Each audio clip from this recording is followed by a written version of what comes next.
When I chose this game for the letter B on my NES A to Z video, I never played it before, but being the big fan of the beat 'em up genre that I am, I knew it was only a matter of time before I would have gotten my hands on it. This game, as many others have mentioned in reviews before, is very much a product of the 1980s, and it really shows. Ninjas were a big thing, so was President Ronnie, even though in the game, character looks a bit more like George H.W. Bush. Wearing wife-beater shirts was kind of a thing. Even the name of this game, Bad Dudes. Bad Dudes. Bad Dudes. It doesn't get much more 80s than that. Anyway, in the game you take control of one of our heroes, Blade or Striker, and fight your way through hordes of ninjas to make it through to the end and rescue the Commander-in-Chief. Even sounds like the basis of a 1980s action movie. You can even get Michael Dudikoff to star. Now that would really push it over the top. Even those names, Blade and Striker, sound like they'd be members of some 80s pro wrestling team. We're the Bad Dudes, Blade and Striker, and we're coming for those belts. Yeah! If you haven't already guessed, I'm having a hell of a time taking anything about this game very seriously. And it's not just the concept either. I've never played the arcade game that this is a port of, and I know there were Data East employees working for the company responsible for this port, and I've always thought the arcade game was thought of as a bit of a classic.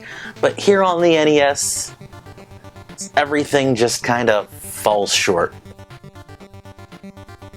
Before I get into any of the negatives, I'll say the overall presentation of the game is decent. The music's pretty good, and the graphics are a little above average for the time.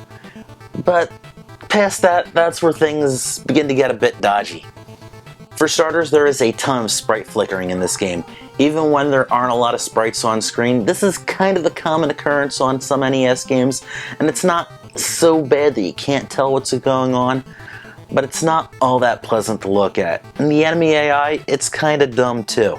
Most of the standard enemies follow a standard routine of hit and run off, never to be seen again. This is sort of common for some arcade-type games. The baddies in Konami's Green Beret, also known as Russian Attack on the NES, were like this too. Maybe since they're ninjas, they could just be doing that whole strike hard and fade away without a trace thing, but I still think it's just dumb AI. Also, the controls are kind of awkward as well. You attack with one button, jump with another.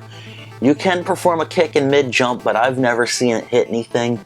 And the two buttons at the same time will get you a spinning kick like Ken and Ryu's Hurricane Kick from Street Fighter. Sounds pretty simple, but things don't always work the way they should, or at least the way you expect them to. The enemy hitboxes are all kind of wonky, but by now I don't think you should be surprised by that. Speaking of those enemies, if you haven't already guessed, they're pretty much all ninjas. Short ninjas, multicolored ninjas, kabuki-looking ninjas, ninjas that are on fire, you name it. But that first level boss is Karnov, who was kind of a Data East mascot.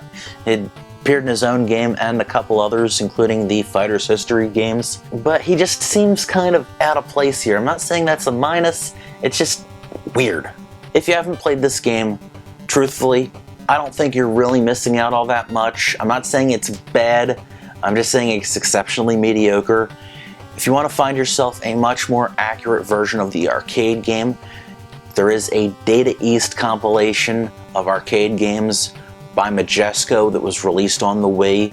It has this and a number of other Data East arcade titles on it. What other games can you think of that were a real product of their time like this?